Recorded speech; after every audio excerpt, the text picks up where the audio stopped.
আনিশার কান্না শুনে কুলসুমা বেগম আর জয়াও বের হয়ে আসল। জয়া বেগম শাশুড়ির পায়ে তেল মালিশ করছিল। মালার চিৎকার শুনে তৎক্ষণাৎ শাশুড়ির পায়ের তেল মুছে তাকে নিয়ে বেরিয়ে এলেন। ড্রয়িং রুমে পা দিয়ে আনিশা আর রেজিয়া সুলতানাকে জোরাজোরি করে দাঁড়িয়ে থেকে কাঁদতে দেখলেন। আদরের নাতনিকে এতদিন পর দেখে কুলসুমা বেগমও আবেগী হয়ে গেলেন। জয়ার হাত ধরে আনিশার কাছে এলেন। আনিশা তার দাদিকে দেখে তাকেও জড়িয়ে ধরল।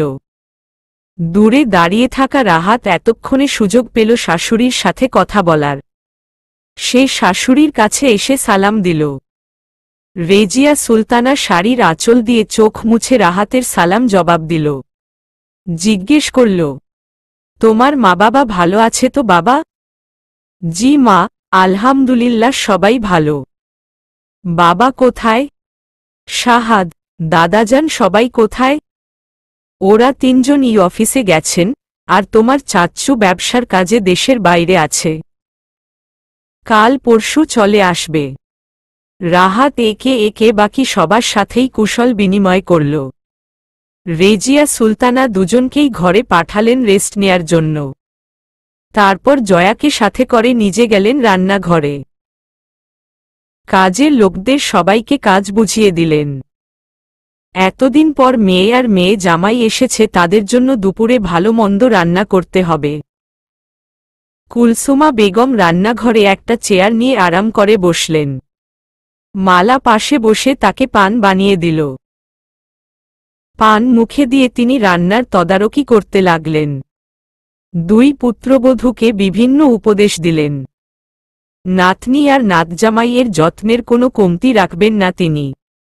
রাহাত ঘরে এসেই হাত পা ছড়িয়ে শুয়ে পড়ল। আনিশা ব্যাগ থেকে রাহাতের টি শার্ট ট্রাউজার বের করে দিয়ে বলল, ফ্রেশ হয়ে এগুলো পরো। রাহাত বিস্ময় প্রশ্ন করল, এগুলো কই থেকে বের করলে? নতুন কিনে এনেছ? না, এসব আগেরই ছিল, আলমারিতেই ছিল এতদিন। গতকাল লুকিয়ে রেখেছিলাম বলে দেখতে পাওনি। রাহাতের বিস্ময়ের পরিমাণ বেড়ে গেল। এইগুলো কবে কিনেছে তা মনে করতে পারল না। আনিশা নিজের জন্য জামাকাপড় বের করতে করতে বলল, বাবা আসলে ভদ্র ছেলের মতো গিয়ে দেখা করে আসবে, কোনো ধানাই পানাই করবে না, বুঝেছ? আনিশা জামাকাপড় নিয়ে ওয়াশরুমে ঢুকে গেল। রাহাতের ফ্যাকাশে মুখ করে শুয়ে রইল। আনিশার বাবার জন্যই সে এই বাড়ি আসতে ভয় পায়। ভদ্রলোক তার সাথে আনিশার বিয়ে দিতে চাননি। একবার তো দেখা করতে এসে উনার বন্দুকের নলের সামনে পড়েছিল। বিয়ের দিন থেকে আজ পর্যন্ত আনিশার বাবার সাথে সহজ আর হতে পারেনি। সামনে গেলেই একটা ভয় ভয় ব্যাপার কাজ করে। কুহু রান্নাঘরে দাঁড়িয়ে ঘামছে। পাশেই দাঁড়িয়ে আছে শিরিনা বেগম। তিনি গরম চোখে তাকিয়ে আছেন। কুহু অপরাধী কণ্ঠে বলল, আরেকবার ট্রাই করে দেখি তাহলে মা। আমি তোকে 3 জাতের মশলার প্রতিটা থেকে 1 চামচ করে মোট 3 চামচ মশলা তরকারিতে দিতে বলেছি। আর তুই বাকি মশলা বাদ দিয়ে 3 চামচ হলুদ দিয়ে বসে আছিস। মনে ছিল না মা? মন কই থাকে তোর? আবার কর। এরপর চিকেন আর বিফ রাঁধবি। শিরিনা বেগম সরে গিয়ে ডাইনিংয়ে বসে তরকারি কুটতে লাগলেন। কুহু চুলা বন্ধ করে পাতিলটা নামাল। পাতিলের ঝোলে কিছু সবজি ভাসছে, ঝোলের রং হলুদ। কুহু পাতিল নামিয়ে আরেকটা পাতিল বসাল। তারপর চুলা অন করে দিল। শিরিনা বেগম তাকে রান্না শেখানোর ব্রত নিয়েছেন। কুহু যে একবারে রান্না পারে না তা না। টুকটাক নুডলস রান্না, চা কফি করা সে পারে, কিন্তু তরকারি সে এর আগে রাঁধেনি। তাই শিরিনা বেগম অল্প কিছু সবজি দিয়ে তাকে রান্না শেখার ব্যবস্থা করে দিয়েছেন। কুহুকে নিজ হাতে সব সবজিসহ পেঁয়াজ মরিচ কাটতে হয়েছে। সে পাতিলে তেল ঢালল, তেল গরম হতেই পেঁয়াজ মরিচ ছেড়ে দিল। মনে মনে রেসিপিটা আরেকটু সাজিয়ে নিল। অন্যমনস্ক হলে চলবে না, এইবার সে আর কোনো ভুল করবে না। শিরিনা বেগম তরকারি কুটতে কুটতে হতাশ চোখে কুহুকে দেখলেন।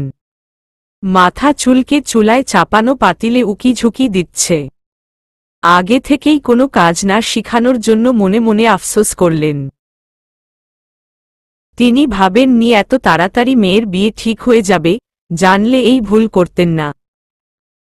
সন্ধ্যার পর কুহু ঘরে গিয়ে ফ্রেশ হয়ে সোজা বিছানায় শুয়ে পড়ল। আজ দিনের বেশিরভাগ সময়ই সে রান্নাঘরে কাটিয়েছে, এখন সন্ধ্যার নাস্তার সময়ও শিরিনা বেগম তাকে দিয়ে কাজ করিয়েছে। কুহু মনে মনে চিন্তা করল শিরিনা বেগমের কথা।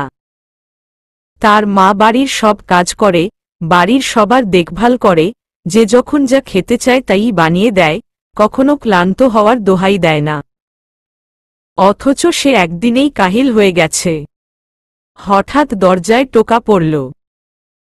কুহু উঠে বসল। গলা উঁচিয়ে বলল, দরজা খোলা। দরজা হালকা ফাঁক করে জিয়াদ উকি দিল। কুহুর দিকে তাকিয়ে বলল, আপু তোমাকে বাবা ডাকছে। জিয়াদ চলে গেল। কুহু কিছুক্ষণ বসে থাকল। নিজেকে একটু পরিপাটি করে সিঁড়ি বেয়ে নিচে নেমে আসল। মোয়াজ্জেম হোসেনের দরজায় নক করল। ভিতর থেকে ভেসে আসলো দরজা খোলা আছে। কুহু ভিতরে ঢুকল। দেখতে পেল তার বাবা মা দুজনেই সোফায় বসে সামনের টেবিলে ঝুঁকে কিছু একটা দেখছে। শিরিনা বেগম ডাকলেন, এদিকে এসে বসো। কুহু মায়ের পাশে গিয়ে বসল। দেখল টেবিলের উপর অনেকগুলো বিয়ের কার্ড। মোয়াজ্জেম হোসেন বিয়ের কার্ডগুলো কুহুর দিকে এগিয়ে দিয়ে বললেন, দেখো তো তোমার কোনটা পছন্দ হয়। তোমার যেটা পছন্দ হয় সেটাই ফাইনাল। কুহু উল্টেপাল্টে কয়েকটা কার্ড দেখে একটা সিলেক্ট করল। হাতে নিয়ে সম্মতির আশায় শিরিনা বেগমের দিকে তাকাল। শিরিনা বেগম হাতে নিয়ে দেখলেন। মুখে বললেন, বাহ, সুন্দর তো, এটাই ফাইনাল করে দাও। মোয়াজ্জেম হোসেন চায় চুমুক দিয়ে উপর নিচ মাথা নাড়লেন। অর্থাৎ এটাই ফাইনাল। খান বাড়িতে ড্রয়িং রুমে বাড়ির সবাই এক হয়ে আড্ডা দিচ্ছে। আড্ডার মধ্যমনি রাহাত। তার দুই পাশে রাফা আর রিদি বসে আছে। সে বিভিন্ন কথা বার্তা বলে তাদের দুজনকে হাসাচ্ছে। বাড়ির মহিলারাও পাশে আরেকটা সোফায় বসে চা খাচ্ছে আর শুনছে সব। রাহাত বেগুনিতে কামড় দিয়ে জিজ্ঞেস করল, ওরা এখনো আসছে না কেন মা? জয়া বেগম চায়ের কাপ টেবিলে রেখে বললেন, ফোনে কথা হয়েছে শাহাদের সাথে। কাজে আটকে পড়েছে তারা। ব্যবসার কাজ শেষ করে সবাই পার্টি অফিসে গেছে। কুলসুমা বেগম রাহাতকে জিজ্ঞেস করলেন, তোমার বাবার খবর কি? সামনের নির্বাচনেও কি এমপি পদে দাঁড়াবে? রাহাত হেসে বিনয়ের সাথে বলল, জি ইনশাআল্লাহ। কুলসুমা বেগমের পাশে বসা মালা ফোন কেটে বলল, আমরার এলাকায় সামনের নির্বাচনে ভাইজান দাঁড়াইব, তাই না চাচিয়ামা? রেজিয়া সুলতানা বিস্ময় নিয়ে প্রশ্ন করলেন, তোকে এই কথা কে বলেছে? মালা মুড়িমাখা চাবাতে চাবাতে বলল, চাচাজান রে চা দিতে যাইয়া শুনছি। মোবাইলে কার লগে জানি আলাপ করতাছিল। বসার ঘরের সবাই থ হয়ে গেল। তারা কেউই এই ব্যাপারে জানল না, অথচ মালা জেনে বসে আছে। রাহাত জিজ্ঞেস করল, শাহাদ নির্বাচন করবে? রেজিয়া সুলতানা বললেন, না, এমন কোনো কথা হয়নি তো। ও কি শুনতে কি শুনেছে? শাহাদরা সবাই বাড়ি ফিরায় কথা আর আগাল না। তাদের আগে আগে দুজন লোক এসে হাত ভর্তি কিছু শপিং ব্যাগ আর কাঁচাবাজারের ব্যাগ একপাশে রেখে গেল। আব্দুল গাফফার খান বাড়িতে ঢুকেই হাঁক ছেড়ে আনিশাকে ডাকলেন। আনিশা আব্দুল গাফফার খানের গলা শুনে দাদাজান বলে সদর দরজার দিকে এগিয়ে গেল। আব্দুল গাফফার খান নাতনির মাথায় হাত বুলিয়ে আদর করলেন। আশফাক খান মেয়েকে এতদিন পর দেখে মেয়ের কপালে চুমু খেলেন। শাহাদ জিজ্ঞেস করল, কেমন আছিস আপু? আনিশা শাহাদের চুল এলোমেলো করে বলল। তোদেরকে দেখে এখন অনেক ভালো আছি। আনিশার দেখাদেখি রাহাত উঠে এসে সালাম দিল আব্দুল গাফফার খানকে।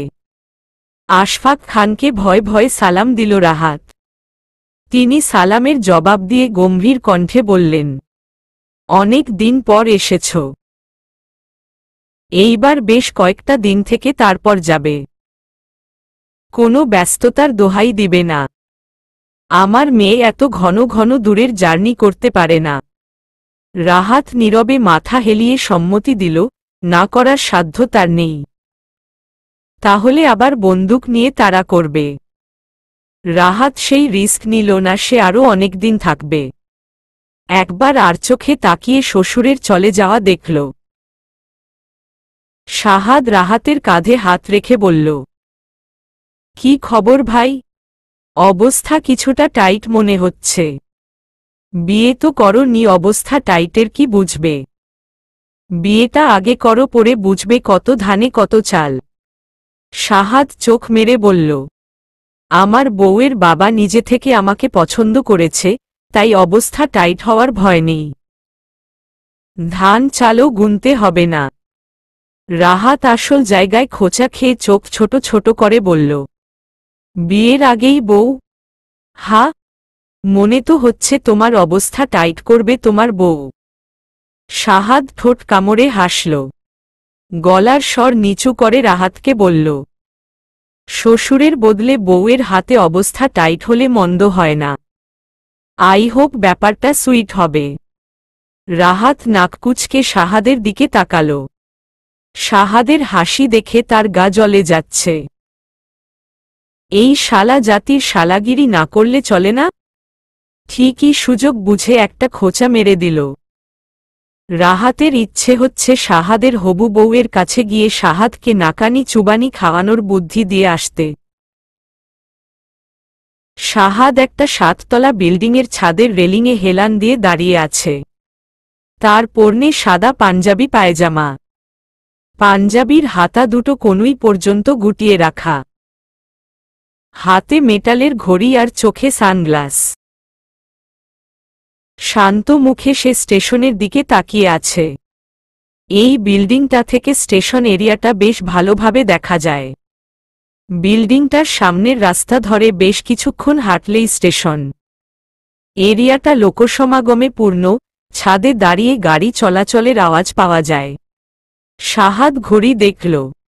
পাশে সরিয়ে রাখা প্লাস্টিকের চেয়ারটা টেনে এনে রেলিং বরাবর রাখল। তারপর সেখানে বসে দুপা তুলে দিল রেলিংয়ের উপর। চেয়ারে হেলান দিয়ে বুক বরাবর দুহাত ভাঁজ করে চোখ বন্ধ করে আধশোয়া হয়ে রইল। তমাল শাহাদের জন্য 1 কাপ চা নিয়ে আসল।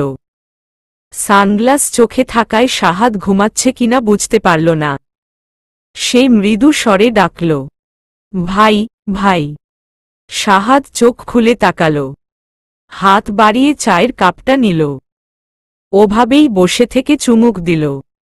ঘাড় ঘুরিয়ে একবার ছাদের দিকে তাকাল। তার সাথে আসা ছেলেগুলো ক্রিকেট খেলছে। সময়টা দুপুর পেরিয়ে বিকাল হওয়ার কাছাকাছি। রোদের তেজ কমে এসেছে। এমন সময় ক্রিকেট খেলা মন্দ নয়। শাহাদ ছোট্ট করে চায়ের কাপে চুমুক দিল। একটা ছেলে ব্যাতে বলে লাগিয়ে ছক্কা হাঁকাল। বল ছুটে এলো শাহাদ বরাবর। শাহাদ এক হাত উঁচিয়ে খপ করে বল ক্যাচ ধরল। তারপর সোজা হয়ে বসে ছুড়ে দিল খেলারত ছেলেগুলোর দিকে। তমাল হাত ছেড়ে বলল, ওই আস্তে খেল। মানুষের হট্টগোলের শব্দ শোনা গেল। তমাল রেলিং ধরে স্টেশন চত্বরের দিকে তাকাল। শাহাদ চেয়ারে বসে চায়ের কাপে চুমুক দিয়ে মনোযোগ দিয়ে তাকাল। স্টেশন চত্বরে কতগুলো ছেলেকে আরও কতগুলো ছেলে মারতে মারতে স্টেশনের কাউন্টার থেকে বাইরে বের করল। তারপর হঠাৎ করেই মাটিতে ফেলে বিনা নোটিশে এলোপাথারি মারতে লাগল। পাশে একটা লাকড়ি বোঝাই ভ্যান ছিল। একটা ছেলে দৌড়ে কতগুলো লাকড়ি নিয়ে এসে মারতে থাকা কয়েকজনের হাতে তুলে দিল। এবার শুরু হলো লাকড়ি দিয়ে পিটানো। সবাই ভিড় করে দাঁড়িয়ে মারামারি দেখছে, কিন্তু কেউ থামাতে আসছে না ভয়। শাহাদ তমালকে ইশারা করল। তমাল ফোন বের করে পুলিশ স্টেশনে কল করল। মিনিট 5 মাঝেই পুলিশের গাড়ির সাইরেন শোনা গেল দূর থেকে। তমাল জিজ্ঞেস করল, ভাই এখন সিগন্যাল দিব? শাহাদ ঘাড় ঘুরিয়ে তার পিছনে থাকা রাস্তাটার দিকে তাকাল। পুলিশের গাড়ি দেখা যাচ্ছে। সেই গাড়িটাকে আরেকটু এগিয়ে আসার সুযোগ দিল। তারপর বলল, এখন দে। তমাল ফোন করল একটা নাম্বারে। ফোন ধরল স্টেশনে ভিড়ের মাঝে থাকা একটা ছেলে। ফোনে কথা বলে কল কেটে ভিড় ঠেলে মার দিতে থাকা ছেলেগুলোর কাছে গেল। একজনকে থামিয়ে কানে কানে কিছু বলল। ছেলেটা মার থামিয়ে গলা উঁচু করে রাস্তার দিকে তাকাল। পুলিশের গাড়ি দৃশ্যমান হয়েছে। সে তাড়াতাড়ি বাকি ছেলেগুলোকে বিষয়টা জানাল। মুহূর্তের মাঝে সবাই পালিয়ে গেল। মাটিতে পড়ে থাকল ৭৮টা ছেলে। সবাই রক্তাক্ত হয়ে আছে। পুলিশ এসে ভিড়ের মাঝে কিছুক্ষণ এদিক ওদিক দৌড়াল। সাধারণ মানুষ ভয় যে যার মতো চলে গেল। শাহাদ ঘড়ি দেখল। এখানকার কাজ শেষ করে চলে যাওয়া প্রয়োজন। আজ বিয়ের শপিং করার ডেট। তাকে কাজ শেষ করে শপিং মলে যেতে হবে। সে তমালকে জিজ্ঞেস করল, ওদের আপডেট কি? তমাল আবারও কল দিল। কথা শেষ করে বলল, ভাই সবাই নিরাপদ দূরত্বে পালিয়ে গেছে। পুলিশ কাউকে ধরতে পারেনি। গুড। শাহাদ উঠে দাঁড়িয়ে ছাদের দরজার দিকে হাঁটা দিল। ছাদে ক্রিকেট খেলতে থাকা ছেলেগুলো খেলার ইতি টানল। শাহাদ আর তমালের পিছু পিছু তারাও নেমে এলো বিল্ডিং থেকে। দূরে স্টেশন থেকে চেঁচামেচি শোনা যাচ্ছে। এতে তাদের তেমন আগ্রহী মনে হল না।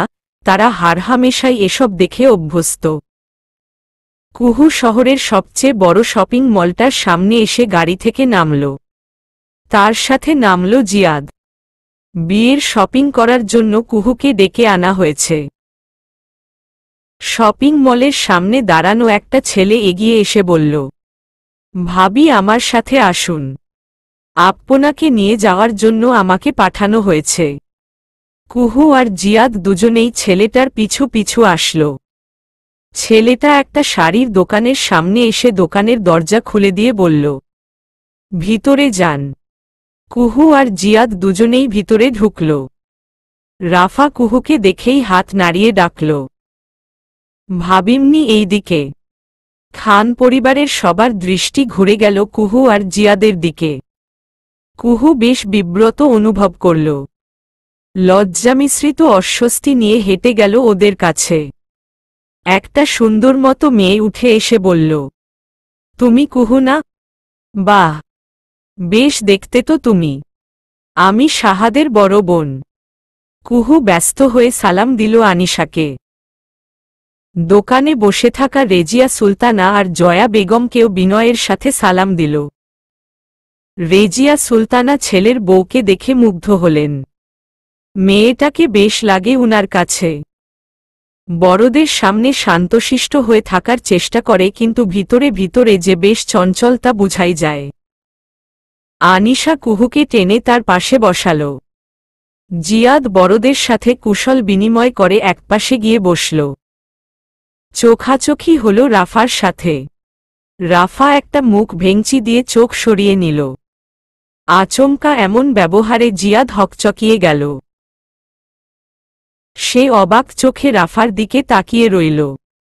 রাফা জিয়াদকে এভাবে তাকিয়ে থাকতে দেখে হাত দিয়ে ইশারা করল, যে ইশারার অর্থ দু চোখ উপড়ে ফেলব।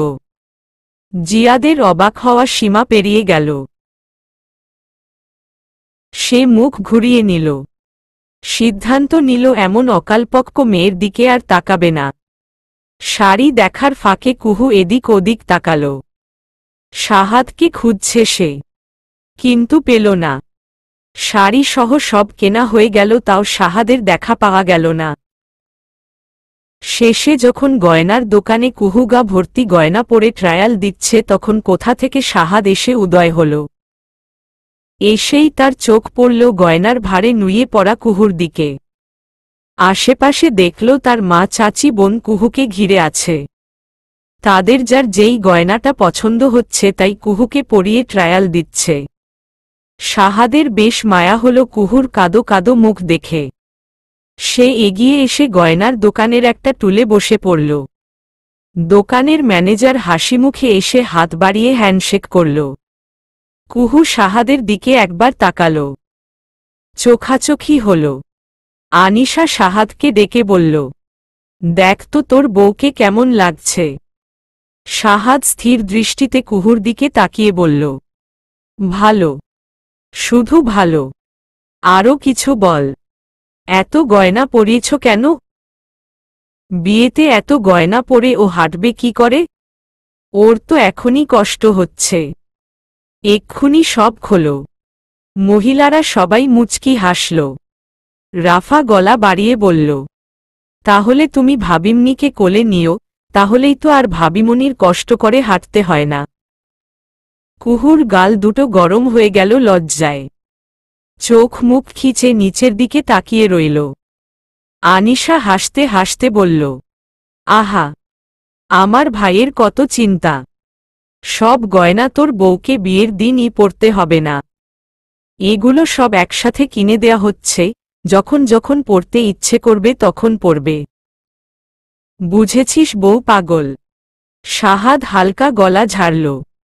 সিদ্ধান্ত নিল আর কোনো কথা বলবে না। এই মহিলা সমাজের সামনে আর কথা বলা তার উচিত হবে না। জিয়াদকে ইশারা দিয়ে এখানে এসে বসতে বলল। আপাতত সে তার শালার সাথে আড্ডা দিবে। শপিং করতে করতে সন্ধ্যা হয়ে গেল। তাও সব কেনা হল না। সাহাদসহ পুরুষদের সবকিছুই বাকি রইল। তার জন্য আবার আসতে হবে। রেজিয়া সুলতানা ক্লান্ত কণ্ঠে বললেন, তোদের ছেলেদের কেনাকাটায় আমি আর আসতে পারব না। নিজেদেরটা নিজেরা এসে কিনে নিস। রাফা ঠোঁট ফুলিয়ে বলল, আমার ম্যাচিং টিকলি তো কিনা হল না। আর রিদি যদি ওর জিনিস পছন্দ না করে তাহলে তো আবার আসতে হবে। জয়া বেগম বলেন, পছন্দ না করলে চড়িয়ে পছন্দ করানো হবে। আর তোর যা লাগবে অনলাইনে অর্ডার দিবি। বিয়ে বাড়িতে হাজারটা কাজ আছে, এসবের মধ্যে আর শপিংয়ে আসার ঝামেলা নিতে পারব না। রেজিয়া সুলতানা কুহুকে জিজ্ঞেস করলেন, কুহু গাড়ি নিয়ে এসেছ তো? জি। জিয়াদের কোচিংয়ে ক্লাস আছে। ওখানে ওকে নামিয়ে দিয়ে তারপর আমাকে বাড়িতে দিয়ে আসবে। তাহলে জিয়াদ গাড়ি নিয়ে যাক, নয়তো ওর ক্লাসের দেরি হয়ে যাবে। তোমায় বরং আমার ছেলে পৌঁছে দিয়ে আসবে। এই সাহাদ এদিকে আয়। সাহাদ একটু দূরে দাঁড়িয়ে ফোনে কথা বলছিল। রেজিয়া সুলতানার ডাকে ফোনে কানে নিয়েই এগিয়ে আসল। ইশারায় জানতে চাইল কেন ডেকেছে।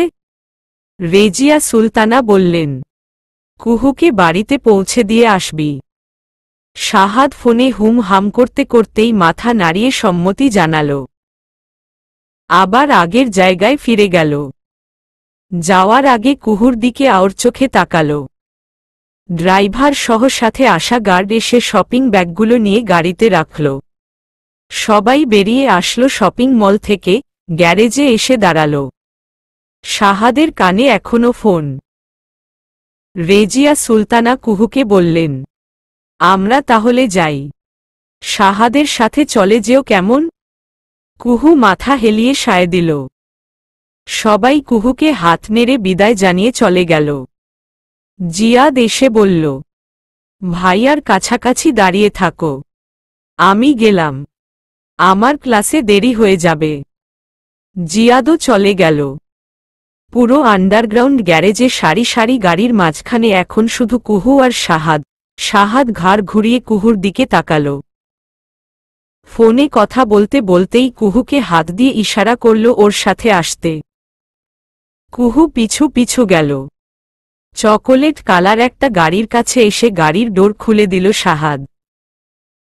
কুহু তাতে চড়ে বসলে ডোর লাগিয়ে দিল। কুহু জানালার কাঁচ ভেদ করে তাকিয়ে দেখল শাহাদ এখনো ফোনেই কথা বলছে। সে তড়িঘড়ি করে ব্যাগ থেকে ছোট আয়নাটা বের করল। মুখ ঘুরিয়ে এদিক ওদিক দেখল। তারপর লিপস্টিক বের করে ঠোঁটে ঘষল। তাড়াতাড়ি করে দিতে গিয়ে লিপস্টিকের পরিমাণ বেশি হয়ে গেল। গাড়ির সামনের টিস্যু বক্স থেকে দুটো টিস্যু নিয়ে ঘষে ঘষে লিপস্টিকটা মুছল। উকি মেরে দেখল শাহাদ আসছে কিনা।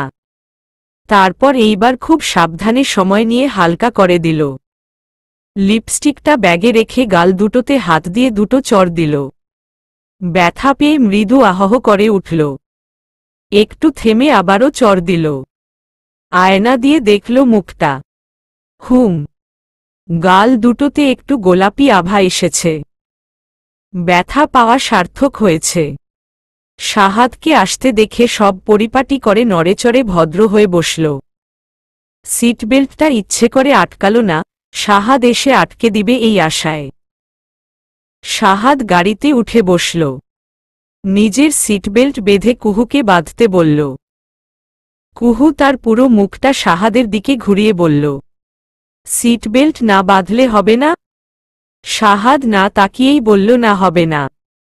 কুহুর মুখটা ভোঁতা হয়ে গেল। মুখের দিকে তাকালো না কেন? এত চড় দিল মুখে, এইগুলা কি সব বৃথা যাবে? সে আবার বলল, আমি বাঁধতে পারি না। এইবার শাহাদ তাকালো। কুহু ওর দিকে চোখ পিটপিট করে তাকিয়ে আছে। এভাবে তাকিয়ে থাকার মানে বুঝল না শাহাদ। সে হাত বাড়িয়ে বেল্টটা টেনে বেঁধে দিল। বেঁধে দেওয়ার পর তার চোখ পড়ল কুহুর সিটের পাশের জায়গাটায়। টিস্যুতে লাল রং দেখে ভ্রু কুঁচকে জিজ্ঞেস করল, এগুলো কি, রক্ত নাকি? একটা হাতে নিল। ভালো করে দেখে বুঝল রক্ত না, কোনো রং হবে। কুহু ছো মেরে শাহাদের হাত থেকে টিস্যুটা নিয়ে ব্যাগে ভরে ফেলল, সাথে পড়ে থাকা টিস্যুটাও। শাহাদের চোখে মুখে বিস্ময় ছড়িয়ে গেল। বিস্ময় কাটিয়ে বলল, লেবু চিপার জিনিস নিয়ে ঘুরেন ভালো কথা, তাই বলে ইউসড টিস্যু ব্যাগে ঢুকাচ্ছেন কেন? কুহু ইতস্তত করর জবাব দিল, এইগুলো আমার ইউজ করা টিস্যু। শাহাদ কিছু একটা বলতে নিয়েও বলল না। গাড়ি স্টার্ট দিয়ে বিড়বিড় করে বলল, শি ইজ আনপ্রেডিক্টেবল। খুব ধীরে ধীরে গাড়ি চালিয়ে যেতে লাগল শাহাদ। রাস্তার ল্যাম্পপোস্টগুলো জেলে দেয়া হয়েছে। শাহাদ বাজারের রাস্তা না ধরে বেছে বেছে নীরব রাস্তাগুলো দিয়েই যেতে লাগল। গলাটা হালকা ঝেড়ে কুহুকে উদ্দেশ্য করে বলল, এখানে একটা পার্ক আছে। পার্কের পাশেই নদী। সন্ধ্যায় ভিউটা সুন্দর হয়। এর আগে এসেছেন কখনো? কুহু কি বলবে ভেবে পেল না। এই পার্কে সে হাজারবার না লক্ষবার এসেছে বান্ধবীদের সাথে। ক্লাস মিস দিয়ে এই পার্কের নদীর পাড়ে বসেই সবাই মিলে আড্ডা দেয়। কলেজে থাকতে কলেজ মিস দিয়ে পার্কে আসায় পুলিশের দৌড়ানিও খেয়েছে। সে সুন্দর মতো বলল, কয়েকবার এসেছি, এছাড়া তেমন আশা হয়নি। বাসা থেকে পারমিশন থাকলে নিয়ে যেতে পারি এখন। কুহুর চোখ দুটো চকচক করে উঠল। সে একবাক্যে বলে দিল, বাসায় কিছু বলবে না। শাহাদ ডান পাশের রাস্তায় গাড়ি ঢুকিয়ে দিল। স্পিড তুলে 10 মিনিটের ব্যবধানে পার্কের গেটের সামনে এসে গাড়ি পার্ক করল। পার্কে মোটামুটি অনেক ভিড়। সন্ধ্যায় সবাই ঘুরতে বেরিয়েছে। পাবলিক পার্ক হওয়ায় টিকিট লাগে না, সবার জন্য উন্মুক্ত। শাহাদ কুহুকে নিয়ে পার্কে ঢুকল। পথিমধ্যে অনেকজনের সাথেই তাকে কুশল বিনিময় করতে হল। কেউ কেউ এসে কোলাকুলি করল, কেউ হ্যান্ডশেক করল। শাহাদ কুহুকে পার্কের শেষ মাথায় একটা চায়ের দোকানে নিয়ে গেল। চায়ের দোকানদার সালাম দিল। দোকানের ভিতর কয়েকটা ছেলে বসা ছিল, তারা উঠে ভাই ডেকে সালাম দিল। শাহাদ কিছুক্ষণ তাদের সাথে কথা বলে দোকানের পিছনে এসে কুহুকে নিয়ে একটা বেঞ্চিতে বসল। কুহুকে উদ্দেশ্য করে বলল, সামনে তাকান। কুহু তাকালো কিন্তু কিছু দেখতে পেল না। শাহাদ আঙুল তুলে তাক করল একদিকে। এবারও কুহু দেখতে পেল না। শাহাদ কুহুর কাছাকাছি এসে কুহুর একটা হাত নিজের হাতে নিল। পুরুষালী হাতের গভীর স্পর্শ পেয়ে কুহু ঘাবড়ে গিয়ে শাহাদের দিকে তাকাল। শাহাদ কুহুর চোখে চোখে রেখে চমৎকার করে হাসল। চোখ দিয়ে ইশারা করে বুঝালো সামনে তাকাতে। কুহু সামনে তাকাল। শাহাদ কুহুর হাতটা নিজের হাত দিয়ে ধরে একদিকে তাক করল। ধীর স্বরে বলল, হাত বরাবর তাকান। কুহু তাকাল। কিছুক্ষণ তাকিয়ে থেকে দেখতে পেল জিনিসটা। নদীর ওপারে একটা রেস্টুরেন্ট। রেস্টুরেন্টটার সামনের জায়গাটায় নদীর পার ঘেঁষে লম্বা কয়েকটা স্ট্যান্ডে উল্টো করে কতগুলো স্টিলের ইংরেজি অক্ষর বসানো। সেগুলো লাইটিং করা। সেই লাইটিং করা অক্ষরগুলোর প্রতিবিম্ব পড়েছে নদীর পানিতে। সেখানে উল্টো অক্ষরগুলো একটা বাক্য তৈরি করেছে। সেটা হলো আই লাভ ইউ। লেখাটার পাশে একটা লাল রঙের লাভ। শাহাদ কুহুর হাত ছেড়ে দিল, প্রশ্ন করল, দেখেছেন? কুহু মাথা নাড়ল, সে দেখেছে। শাহাদ সেদিকে তাকিয়ে বলল, রেস্টুরেন্টের এই ব্যাপারটা খুব এক্সেপশনাল। ভাবলাম আপনার ভালো লাগবে, তাই দেখাতে আনলাম। কুহু কিছু বলল না। শাহাদ হাত ধরায় তার অনুভূতিরা সব ওলট পালট হয়ে গেছে। এর মধ্যে চা নিয়ে এলো। শাহাদ দুটো কাপ নিজের হাতে নিল। একটা কুহুর দিকে বাড়িয়ে বলল, এখানকার চাটা অনেক ভালো। খেয়ে দেখুন। হিশাম বাড়িতে ঢুকে হাঁক ছেড়ে স্ত্রীকে ডাকল। তৃপ্তি ছুটে এলো স্বামীর ডাকে। হিশাম এক গ্লাস পানি নিয়ে আসতে বলল। তৃপ্তি দৌড়ে গিয়ে পানি এনে হিশামকে দিল। হিশাম সোফায় বসে সবটুকু পানি শেষ করল। তৃপ্তি কিছু বলবে তার আগেই হিশামের কল এলো। হিশাম কলটা কানে ধরে কিছু শুনল। তারপর হিংস্র হয়ে চিৎকার করে উঠল, তোরা কি করছিলি? আমার ছেলেদের রাস্তায় ফেলে মারল আর তোরা একটা টোকাও দিতে পারলি না? আবার ওপাশ থেকে কিছু বলল। হিশাম আবারও গর্জে উঠল, সংখ্যায় বেশি থাকলে অন্তত একটাকে তো আটকে রাখতে পারতি, তাহলে পুলিশ ধরতে পারত। কয়েকটা ঘা মারলেই এসবের পিছনের আসল লোক বেরিয়ে আসত। বাস্টার্ড! টাকা দিয়ে তোদেরকে পুষে লাভ কি আমার? কাজে তো আসিসই না, উল্টো আমার নাম খারাপ করছিস। হিশাম কলটা কেটে ফোনটা ছুঁড়ে দিল সোফায়। হিশামের মা মঞ্জুরা বেগম বেরিয়ে এসেছেন চিৎকার শুনে। জিজ্ঞেস করলেন, আবার কি হয়েছে? শাহাদ আমার লোককে মেরেছে। মঞ্জুরা বেগম কিরমির করে বললেন, তাহলে পুলিশে গিয়ে মামলা করছিস না কেন? শাহাদের কোনো লোক ছিল না। যারা মেরেছে সবাই লোকাল বস্তির। কিন্তু আমি শিওর এতে ওই শাহাদেরই হাত আছে। আমি ওকে খুন করব। তৃপ্তি বলল, খুনোখুনি ছাড়া কি তোমার মাথায় আর কিছু আসে না? মঞ্জুরা বেগম খেকিয়ে উঠলেন, কেন? তোমার এত লাগছে কেন? ওই শাহাদ তোমার কি হয়? আহ মা, থামো। তৃপ্তি তুমি যাও। রিশাম কোথায়? ঘুমিয়ে পড়েছে? স্বামীর প্রশ্নে তৃপ্তি উত্তর দিল, হুম মম। অন্তত ছেলের মুখের দিকে তাকিয়ে এসব বাদ দাও। ছেলেটাকে অন্তত এতিম করো না।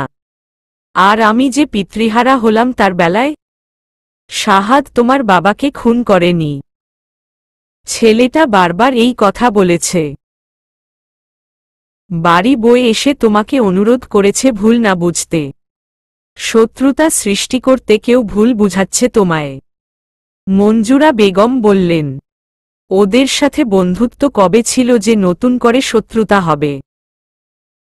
আমার ছেলে নিজ চোখে শাহাদকে তার বাবাকে গুলি করতে দেখেছে। এর চেয়ে বড় প্রমাণ আর কি?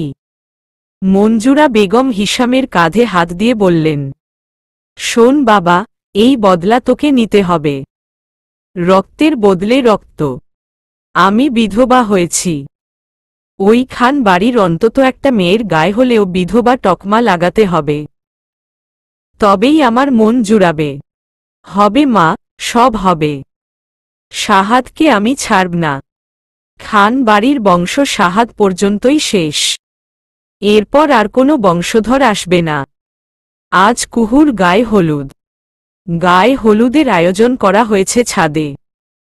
ছেলেরা সবাই হলুদ পাঞ্জাবি আর সাদা পায়জামা পরেছে, আর মেয়েরা পরেছে হলুদ শাড়ি আর সাদা ব্লাউজ। মেয়েরা মাথায় ফুল গুজেছে অনেকেই। ছাদের একপাশে স্টেজ, এখানে কুহুকে এনে বসানো হবে। স্টেজের সামনেই অনেক চেয়ার রাখা অতিথিদের জন্য। রেলিং ঘেঁষেও অনেক চেয়ার রাখা হয়েছে। একপাশের টেবিলে খাবার দাবারের ব্যবস্থা। কুহুকে এখনো সাজানো হচ্ছে। তার মেয়ে কাজিনরা সব ঘিরে আছে তাকে। তনয়া লেহেঙ্গার ওড়না পিন দিয়ে আটকে দিল। কুহুর চুলগুলো বেনি করে একপাশে ফেলে রাখা হয়েছে। বেনির ভাঁজে ভাঁজে ছোট ছোট হলুদ ফুল। সারা শরীরে হলুদ ফুলের গয়না। সাজানোর সময় মেয়েরা বিভিন্ন কথা বলে কুহুকে উত্ত্যক্ত করল। কুহুর কানে কানে বিভিন্ন নিষিদ্ধ বাক্য উচ্চারণ করল।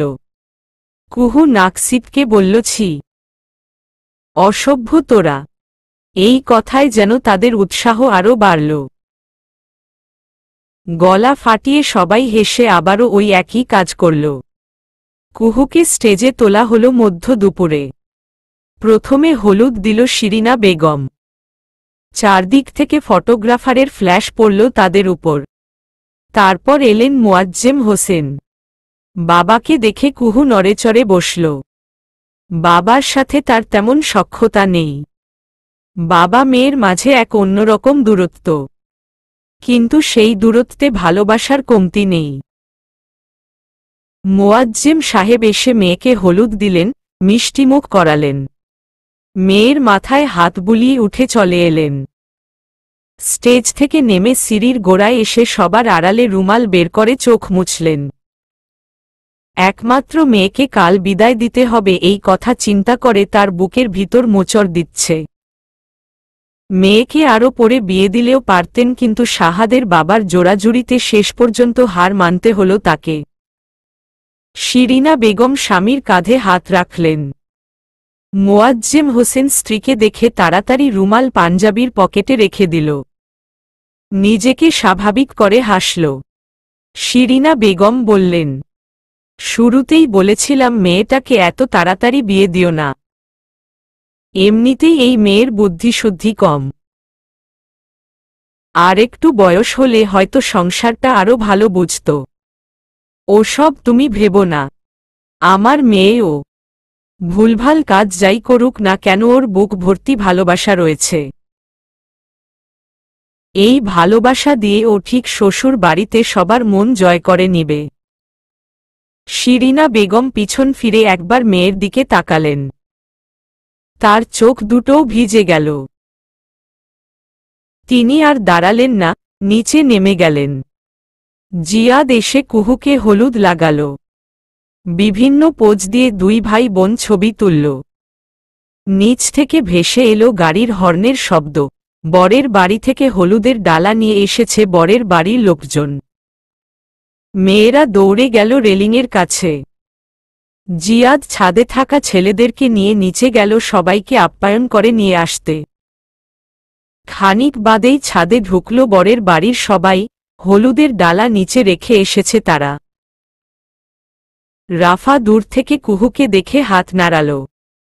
এক প্রকার দৌড়ে এলো স্টেজের দিকে। এসেই কুহুর সাথে বসে পড়ল। ফোন উঁচিয়ে বলল, ভাবিমনি পোজ দাও। অনেক ছবি তুলল রাফা কুহুকে নিয়ে। জিয়াদ অতিথিদের আপ্যায়ন করে বসাল। তাদের সবাইকে খাবার সার্ভ করল।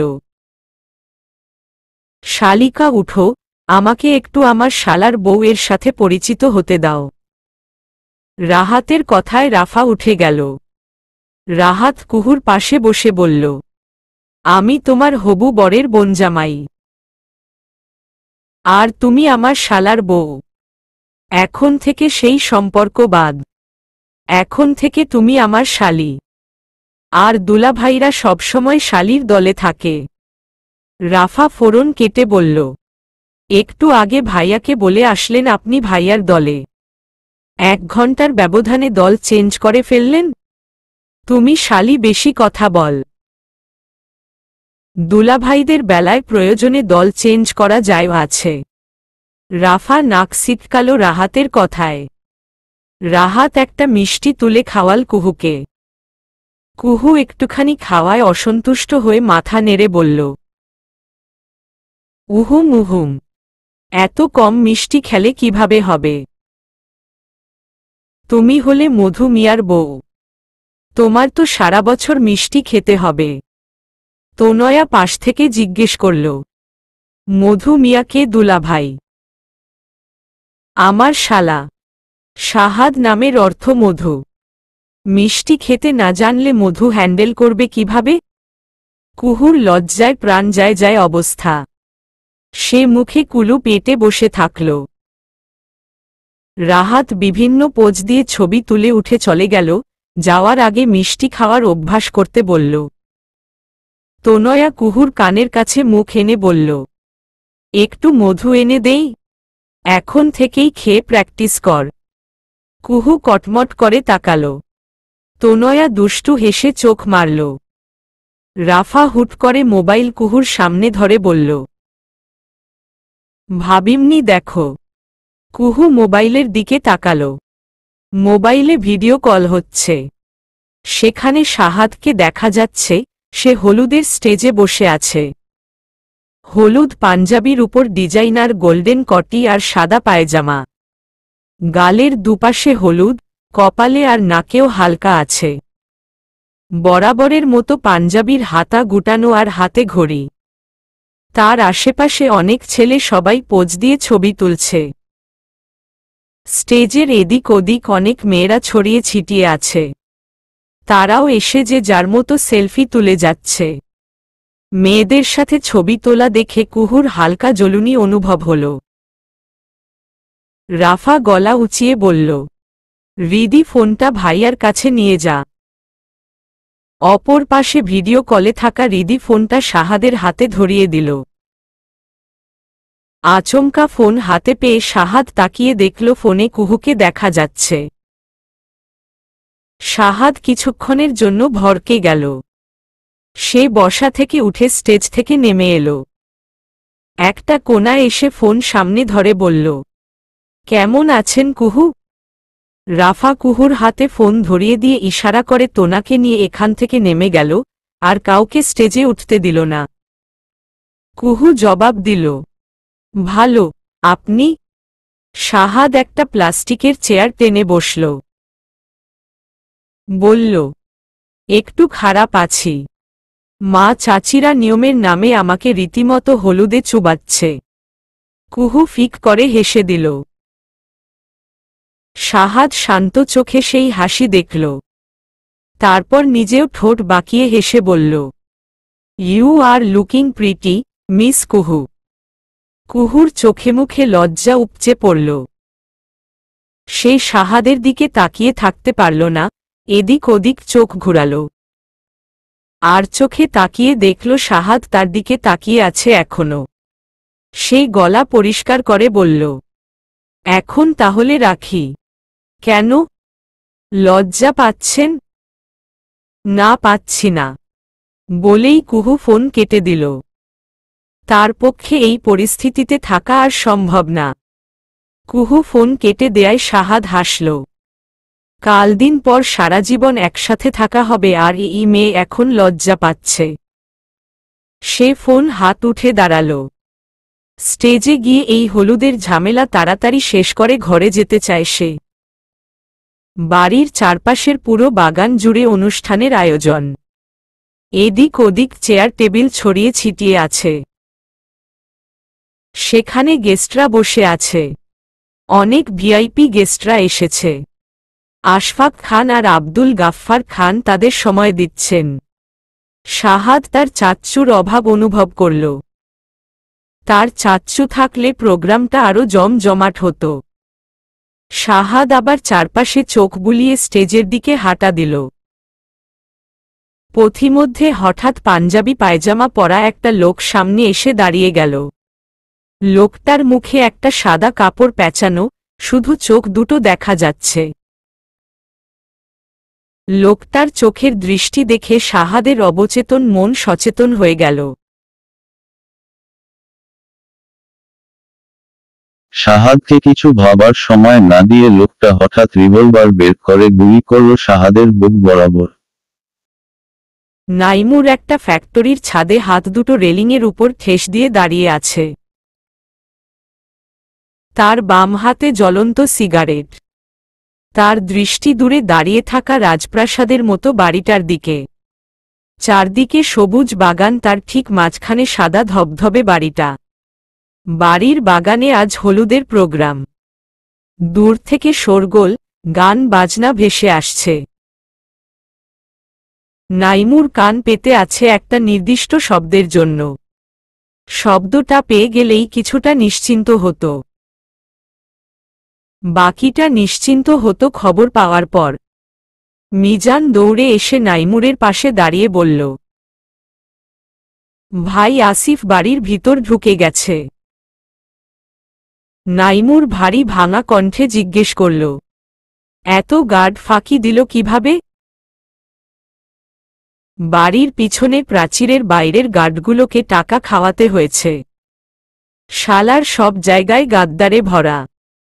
যার নুন খাচ্ছে তাকেই মারার জন্য টাকা নিয়ে সাহায্য করছে। কাজ শেষ হলে এদেরকেও সরিয়ে দিবি। গাদ্দারদের দুনিয়ায় থাকার কোনো অধিকার নেই। মিজান মাথা নাড়াল, সে বুঝেছে। নাইমুর কান পেতে থাকল শব্দ শোনার জন্য। অনেকক্ষণ কান পেতে থাকার পর আনন্দ করতে থাকা বাড়িটা থেকে ভেসে আসলো গুলির শব্দ। মুহূর্তেই থেমে গেল সব গান বাজনা। শোনা গেল মেয়েদের চিৎকার। কিছুক্ষণ যেতেই ভেসে এলো আরও একটা গুলির শব্দ। এবার মেয়েদের সাথে ছেলের হাঁক ডাকের চিৎকারও যোগ হল। গার্ডদের বন্দুকগুলো থেকে বেশ কয়েকবার ব্রাশ ফায়ার করা হল। ভেসে আসলো আরো কতগুলো গুলির শব্দ। নাইমুর ঠোঁট কামড়াল। কাজ হয়ে গেছে তার। প্রথম দুটো গুলির শব্দ আসিফের রিভলভারের, যেটা সে আসিফকে দিয়েছে। পরের গুলো গার্ডগুলোর। মিজান চিন্তিত হয়ে জিজ্ঞেস করল, আসিফ বোধ হয় শেষ। শেষ হলেই ভালো, ঝামেলা কমল। নয়তো বেঁচে ফিরে এলে আমার একটা গুলি নষ্ট করতে হতো। নাইমুর সিগারেটের ছাইটা ফেলে দিয়ে টান দিল। তারপর ধোঁয়া ছাড়তে ছাড়তে ছাদের দরজার দিকে পা বাড়াল। মিজান আস্তে করে ঢোক গিলল। নাইমুরের সাথে কাজ করতে তার বুক কাঁপে। কাজের স্বার্থে নাইমুর যেকোনো সময় যেকোনো কাউকে মেরে ফেলে। মিজান বহুবার চেষ্টা করেছে নাইমুরের কাছ থেকে দূরত্ব বজায় রাখতে, এসব কাজ না করতে, কিন্তু এসব কাজে একবার ঢুকলে ফেরার আর উপায় নেই। মিজান দেরি না করে নাইমুরের পিছু পিছু গেল। দেরি করলে নেক্সট মিশনে তাকেও জমের বাড়ি পাঠিয়ে দিতে পারে। চলবে।